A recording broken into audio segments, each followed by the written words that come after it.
Before I speak on the talents, I want to sing 2 songs.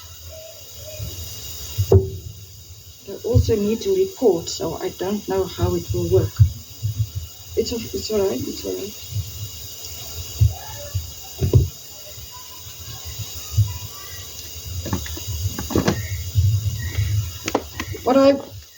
What I was saying was, I typed out, where's the lady who can't see properly, the Afrikaans lady, what's her name again? Elaine, she's not here today. Is Elaine not here? No. Because I typed out one in a larger print, especially for her, and there are 10 others. Please don't go away without it. And then I also need, he says, Linda, preaching time 30 minutes. So I'm going to watch it. He didn't say anything about the singing time. And the singing, I'm the property of Jesus. Do you know that song? It's been in the book I have, must be about 100 years old. So it's an old song. And the talents, you know, is about the love slaves. I'm the property of Jesus. Satan has no right to me. For to free me from his bondage, Jesus died on Calvary. Oh, I love my master, and I will not go out free. I am his today, forever, his for all eternity. I'm the property of Jesus. I no longer am my own. All my heart to him is yielded, and he sits upon the throne. Oh, I love my master, and I will not go out free. I am his today, forever, his for all eternity. I'm the property of Jesus. Oh, what joy the knowledge brings. I belong to Christ, my Savior, Christ who is the King of kings. Oh, I love my master, and I will not go out free. I am his today, forever, his for all eternity. Wasn't that precious?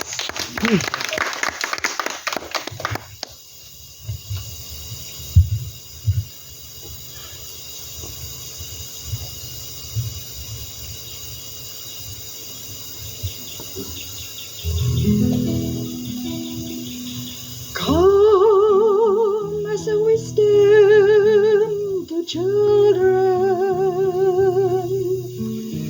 Come as new sight to the blind. Come, Lord, as strength to my weakness. Take me, soul, body, and mind. Come, Holy Spirit, I need thee. Come, sweet Spirit, I pray. Come in thy strength and thy power. Come in thine own gentle way. Come as a rest to the weary. Come as a balm for the soul. Come as a dew to my dryness.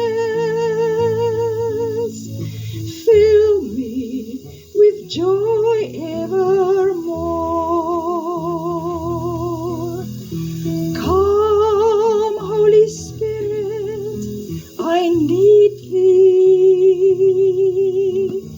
Come, sweet Spirit, I pray. Come in thy strength and thy power. Come in thy non-gentle way. Come like a spring in the desert. Come to the withered of soul. Oh, let thy sweet healing power touch me and make me whole. Come, Holy Spirit, I need thee. Come, sweet Spirit, I pray. Come in thy strength and thy power. Come in thy non-gentle way. Oh Lord, we thank you that we are here gathered together this morning in nature, worshiping and adoring the God who made it all, the God who came down and died on the cross through Jesus Christ, his Son, shedding his blood, taking on himself all our filth, all our sins, all our perverseness, not to keep us in it, but to make us clean, to set us free completely and forever.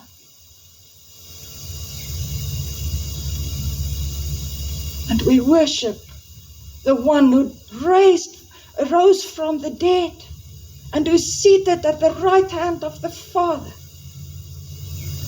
interceding for his children at the moment. And we worship the Holy Spirit who came to be with us and in us if we only accept Jesus as our personal Savior. Not to have a wonderful, easy life on earth, but to be witnesses unto Jesus, as the moon is witness unto the sun, just reflecting his glory. Oh Lord, meet with us this morning in such a real and vital way that we will never be the same again. So open our hearts, and we pray that you will keep us under your blood, Lord, that nothing that the devil planned to do this morning will steal away the seed of the word, but that it will reach deep down into our very hearts. Let us meet there, our spirits meet with the Spirit of God, to be changed into the likeness of Jesus for his glory. For Lord, we need it desperately. So as we sit at your feet, speak, Lord. We want to hear what you say. Amen. If you have your Bibles with you, you can turn to Matthew 25, and we're going to read from verse 14. And keep your Bibles open, because as I go on reading, I'm also going to explain. Otherwise, it's going to take us more than an hour, and I only have 30 minutes.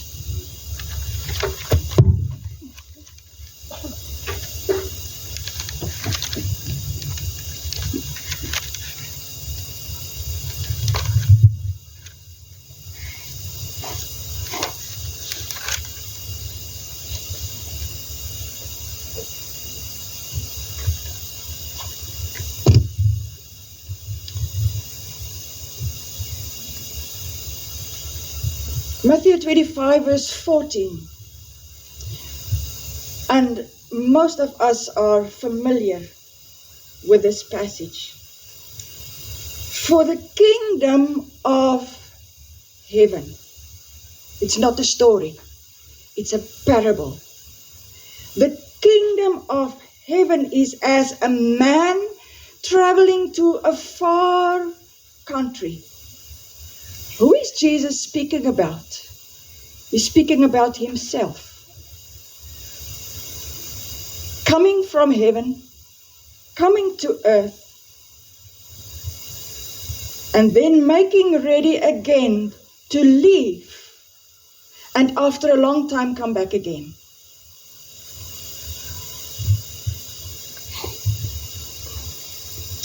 This man called his own servants. And that word servants is the word doulos in Greek. And the first time we read of doulos, or a bond servant, a love slave, is in Exodus 21 verse 2 to 6, although that was in Hebrew and not in Greek. If a man became poor, an Israeli man became poor, he went to work for another Israeli man. And he would work for 6 years. And then he had the choice in the Sabbath year, the 7th year, he would have a choice to leave or to stay. Now, if his master had other slaves, and his wife was a slave before he came, if he was going to leave, he would leave his wife and his children there with his master, and he would go out alone. If this man in the 7th year, the Sabbath year, would say, I love my master and I love my wife and my children, I don't want to go out free. They would take him, his master would take him to the city gate where the rulers of the city would be, and he would take his earlobe and put it to the doorpost or the door, and he would put an awl, pierce an awl through the earlobe into the wood of the door or the doorpost. And the marks on his ear and on the doorpost and the blood on it was the testimony, the evidence forever and ever that this man said, I want to serve my master for always, forever. And then he was a bond slave, a love slave. And Dr. Spiros Zodhiates explains the meaning in his dictionary. He says, it was a permanent relation or servitude to his master, his will altogether consumed in the will of his master. Therefore, a bond slave always did what his master wanted. He had no will of his own anymore. It was yielded all the time in all circumstances. And this man, for the kingdom of heaven is as a man traveling to a far country who called his own servants, love slaves, bond servants. And he delivered unto him his goods. And unto the one he gave 5 talents, to the other 2 talents, and to the other 1 talent. Every man according to his ability. So he entrusted his goods to his love slaves. Then he that had received 5 talents went and traded with the same and made them 5 other talents. And the fervency of which in the attitude of this bond servant wanted to expand his master's kingdom. Likewise, he that had received the 2 also gained 2 other. But he that had received one went and dug in the earth and hid his Lord's money.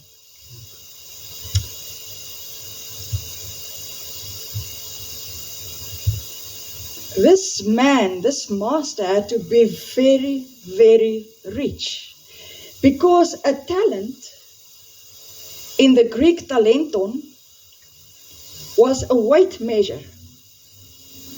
And a talent of silver was worth 6,000 wages of a day laborer. 6,000 denarii. 5 talents would be 82 years of wages. That's why I say the man was rich. 2 talents would be 32 years of wages. And the one with the 1 talent, it was not little at all. That was 16 years wages of a day laborer. And then we find the good and faithful and profitable servants, and we find the other one. Matthew 25 from verse 10. After a long time the Lord of those servants came and reckoned with them, and so he that received 5 talents came. And just look at the joy. He brought 5 other talents, saying, Lord, you delivered unto me 5 talents. Behold, I have gained beside them 5 talents more. Another 82 years worth of salary. And the Lord said unto him, Well done, you good and faithful servant. Well done. Don't you want to hear the Lord's well done when we stand before him one day? The word Jesus uses here for good, you good servant, is the word agathos. There's another word too, but this word means you are good and you have a good influence on the people around you, a beneficial influence, good for them. He says, well done, you good and faithful servant. You have been faithful over a few things. He had 5 talents, 82 years of wages. And the Lord calls it a few things. The Lord says, I could trust you with a little. And now I will make you ruler over many things. Enter into the joy of your Lord. And just for those who are with me, it's speaking about the kingdom of heaven. Enter into the joy of the Lord. In our context, I trusted you on earth with little. Now I can trust you in heaven. Enter into the joy of the Lord. And don't think you're going to sit there doing nothing for eternity. I will make you ruler over many things. So what we have on earth and what we do with it is going to have an impact for eternity.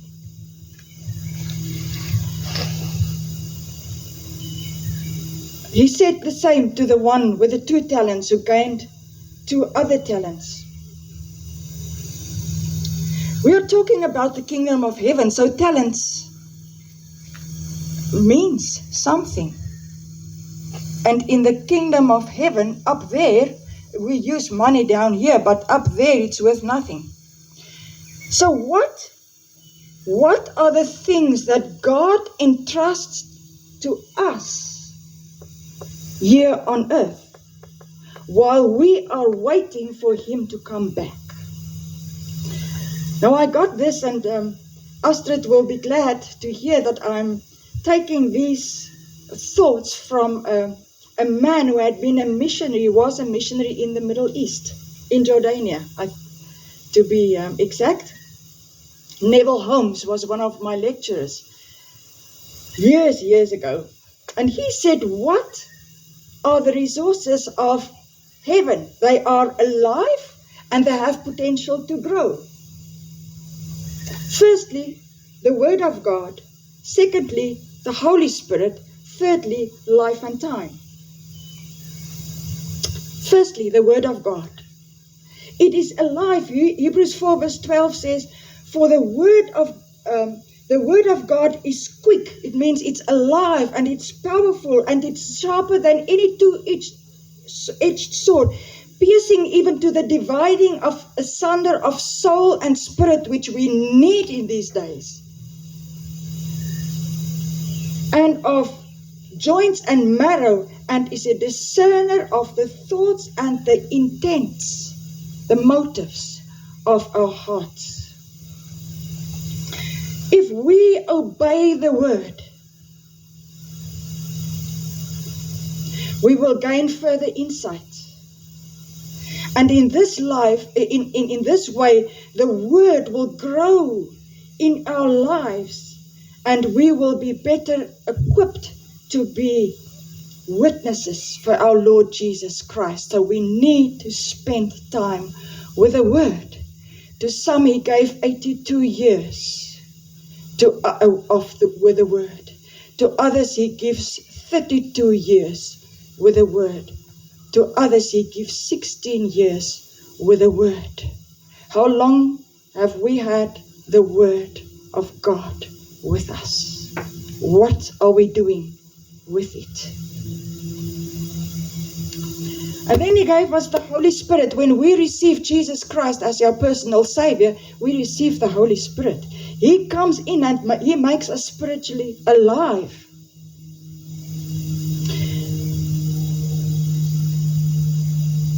Ephesians 2 verse 1 says, formerly we were dead in our trespasses and sins. And when the Holy Spirit comes in through the blood of our Lord Jesus Christ, he comes and he makes us alive, and he makes us new creatures in such a way that when people see us,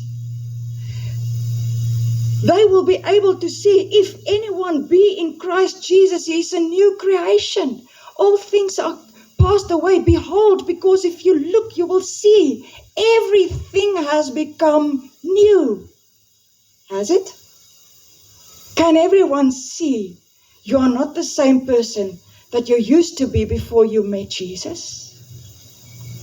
And that is also growing, because as we grow older, things happen. And in every circumstance, we need to yield to the Holy Spirit more and more. The Holy Spirit reminds of what Jesus said in the Word. The Holy Spirit teaches us. He makes things clear to us.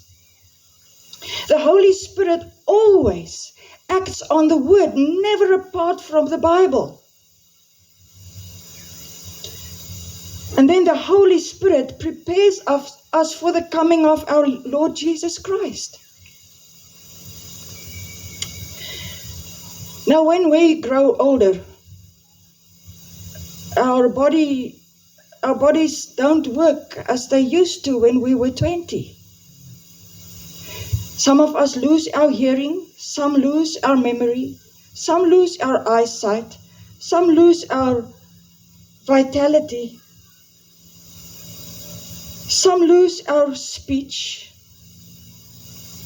As I think I told you before, that time when I was so desperately ill, when I could hardly walk or talk or see. And in those circumstances, all we can do is just yield to the Holy Spirit. Lord, I love my Master. Although my body is just deteriorating, I still love him with every faculty of my being and every cell in my body.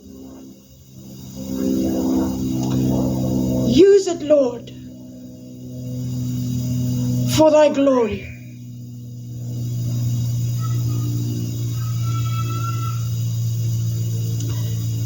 We have the Word, we have the Holy Spirit, and while we are sitting here, we have life and time.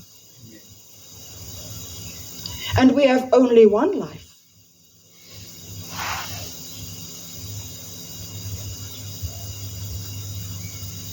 And it's only what we've done for Christ in His strength that will mean anything to the kingdom of heaven.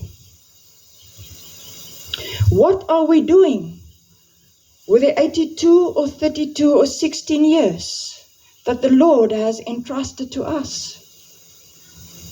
The time that He gives us.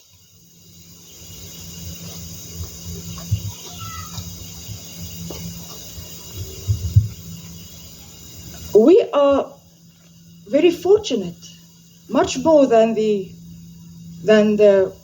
bond slave who only had one talent and went to hide it.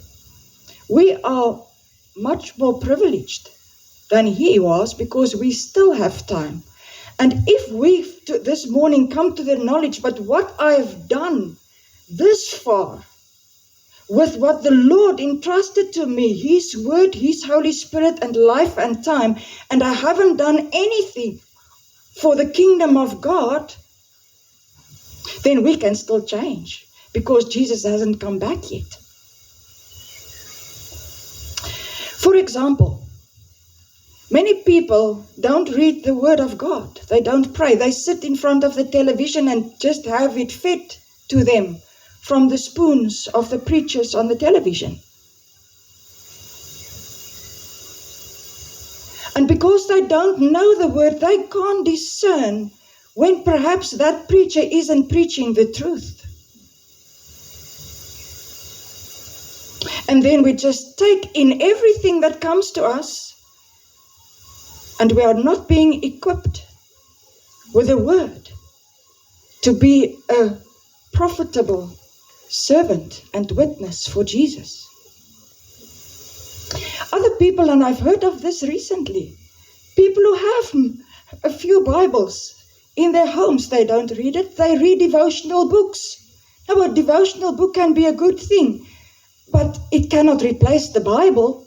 We need to go and sit with the Bible and ask, Holy Spirit of God, through the blood of our Lord Jesus Christ and for the glory of the Father, open this passage to open it up for me and feed me and change me. Amen.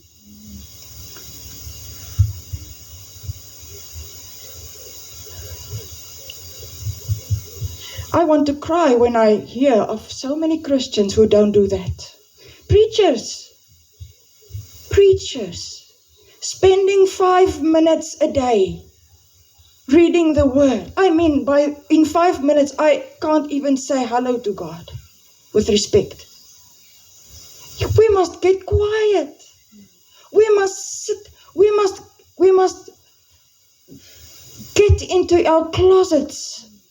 And we must make time, take time, and get rid of all the thoughts that are just running through our minds. We must get rid of the devil who is trying to get our time and just spoil our time with God. We must get quiet.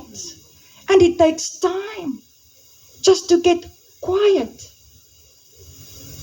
Usually when I have my quiet time, I immediately start reading the Bible. Because the Bible is the sword of the Spirit. And when I read, there's immediately a connection. And it's not so hard to get rid of all the things that want to disturb me. What are we doing with the Word of God, the Holy Spirit, and the life and time that we have? Have we used it to gain 5 more talents, 2 more talents, 1 more talent? How can we get 5 more talents? Well, if you witness, if we witness and people come to Jesus, immediately we invest in those lives, their lives. And in that way, the kingdom of God is expanded, and we can bring to the Lord others, not money-wise, but souls and disciples. And I want to tell you a story. And it's not the story, it's the truth. A preacher, and I'm not so sure, I think it was Dr. Harold Peasley. He was a missionary. Wherever he was, he asked people, where did they come to know the Lord Jesus Christ? And so many people all over the world told the same story. The whole thing started, the first time they came to a knowledge of Jesus Christ was when a little man jumped out of his shop in George Street in Sydney, Australia, and put the tract in their hands, and he just went back to his shop quickly. He was a shop owner, he couldn't spend more time. But as this missionary, wherever he went, he found thousands of people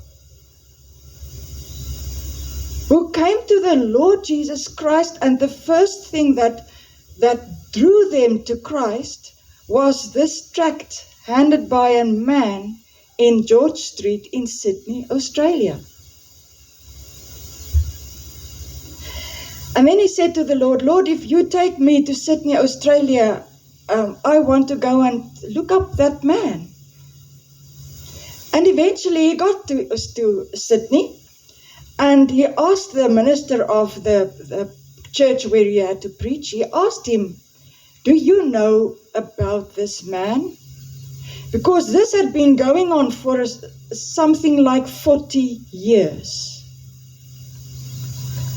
And the minister said, yes, I know him. He's old and he's frail now, but he's still alive. And I will give you his address, and then you can go and see him. And this missionary went. And he knocked on the door, and this old man opened the door. He invited him in. They had tea together. And he said to him, sir, have you ever had any feedback of any tract that you have distributed over 40 years? And this man said, no, not one. He said, I just want to tell you something of what Jesus had been doing through you and through your faithfulness. And he started telling him about soul after soul whom he had met through the years, who came to Jesus because of those tracts. Now, Sydney in Australia is a harbour city. So when the ships come in, the people from all over the world walk the streets of Sydney. And so the word is spread by just one faithful love servant of Jesus. He told him one of those people who came to the Lord Jesus Christ became a missionary. And he had, at that moment, he had 2,000 missionaries working under him. What God can do through one man, through one lady, who is just willing to say, Lord, I am your love slave. And with all my abilities and disabilities, I just come and say, Lord, use me for your kingdom.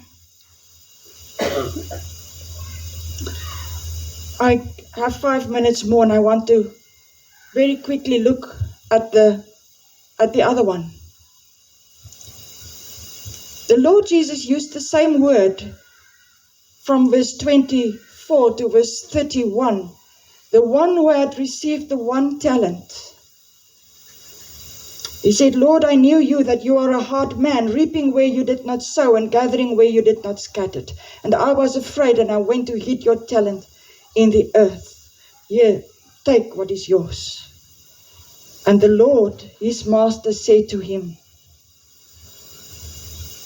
you wicked and slothful servant. Later he says, cast out the unprofitable servant into outer darkness. there shall be weeping and gnashing of teeth, and perhaps not because of sorrow, but because of being angry at the master. My thought was, what happened to this love slave? Because Jesus called him doulos as well, a love slave. Why had he changed? What caused this huge attitude in his heart? And the scripture explains it.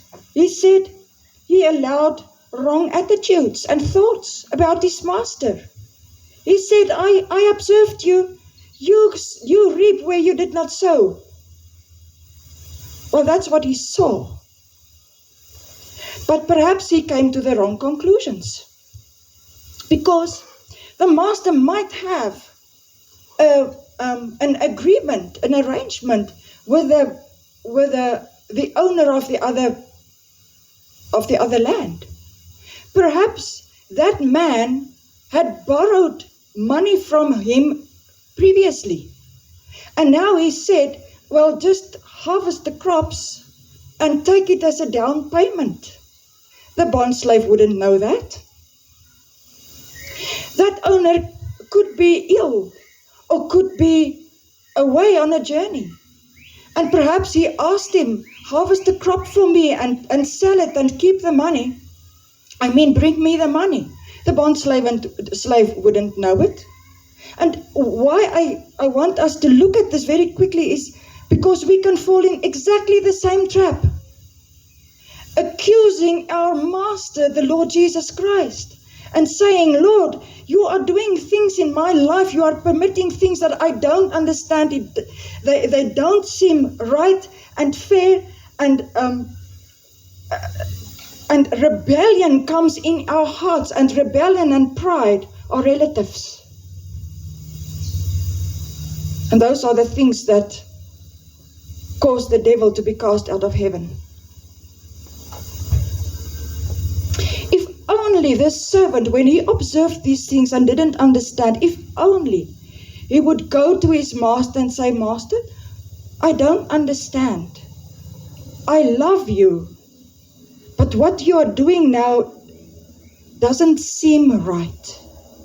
And I just want to know what's going on. If we only, without questions, instead of questioning God's actions in our lives, would just come and say, Lord, I love you, but I don't understand. You see the difference in attitude? Yeah.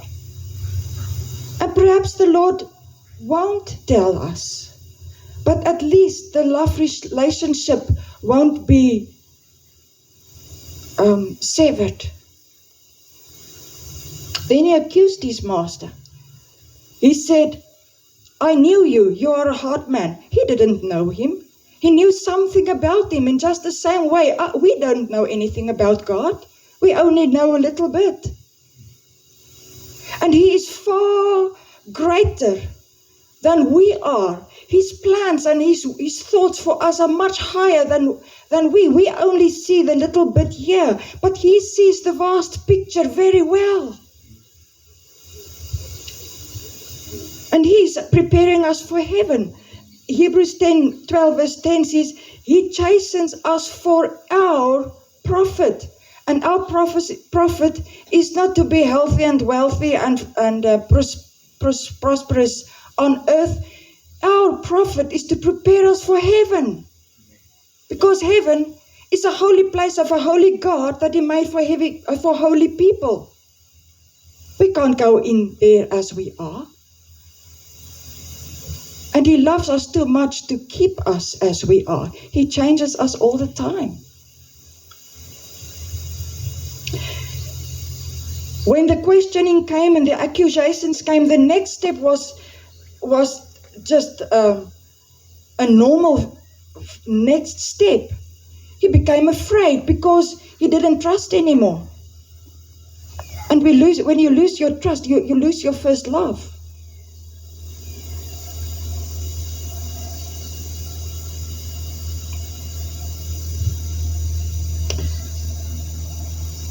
And then he went and hid his talent. It meant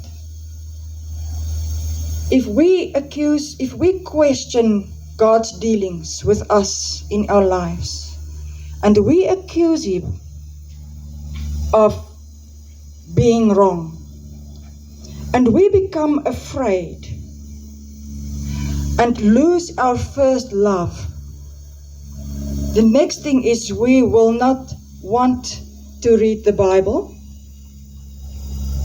We will hide our talent. We will not read our Bible.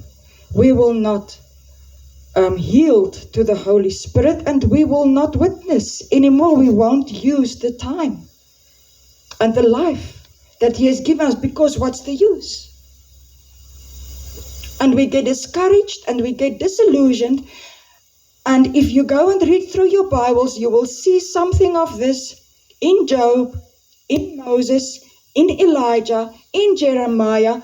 Almost every great man of God in the Bible, and most of the people that I know who love Jesus with all their hearts, came to this point where they again had just to yield and say, Lord, we don't understand.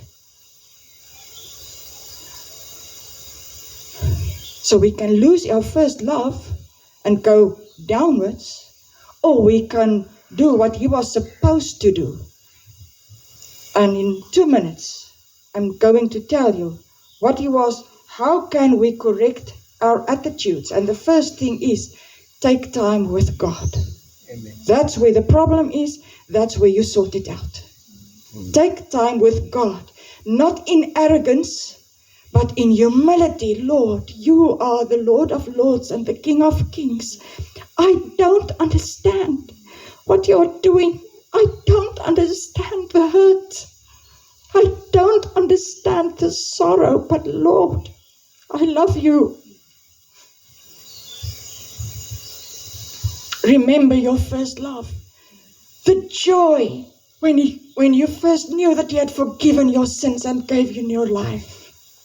Remember, God said to the church of the Ephesians in Revelation 20, verses 2 and 3.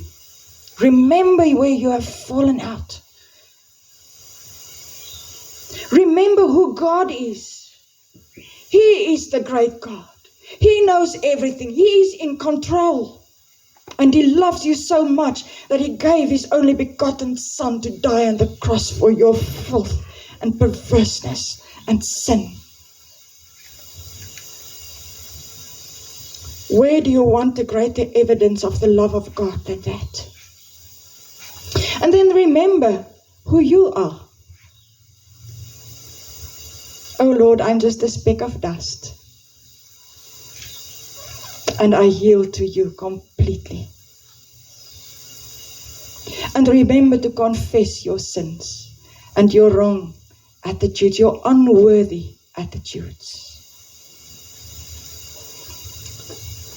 And then, how do we keep our love for him burning? We use his word to worship him and adore him. We look at nature and we admire him and his creative power. And we share our hearts with him and let him share his heart with us. Not only through the word, but as we sit and as we keep our hearts in contact with him through the day. He will lay on our hearts someone. And you will all of a sudden think of somebody that you perhaps haven't thought of for a long, long time. And that is God sharing his heart. And ask him, pray for that person. And in that way we are sharing his heart. And friends, if we do this, we will not be as the wicked and slothful and unprofitable servant. We will await his coming with joy and expectancy and keep on doing his work, using what we have for the expansion of his kingdom. And then when we will be able, and I want to close with 2 choruses, we will be able to sing with all our hearts. By and by we'll see the King. By and by we'll see the King. By and by we'll see the King and crown him Lord of all. And crown him Lord of all. And crown him Lord of all. And crown him Lord of all. And crown him Lord of all. And we can crown him now. We don't have to wait for that day. Some golden daybreak, Jesus will come. Some golden daybreak, battles all won. He'll shout the victory, break through the blue. Some golden daybreak for me, for you. May God bless us, Lord. Keep us faithful, good and profitable love slaves for the King of Kings, the Lord of glory. Amen. Amen.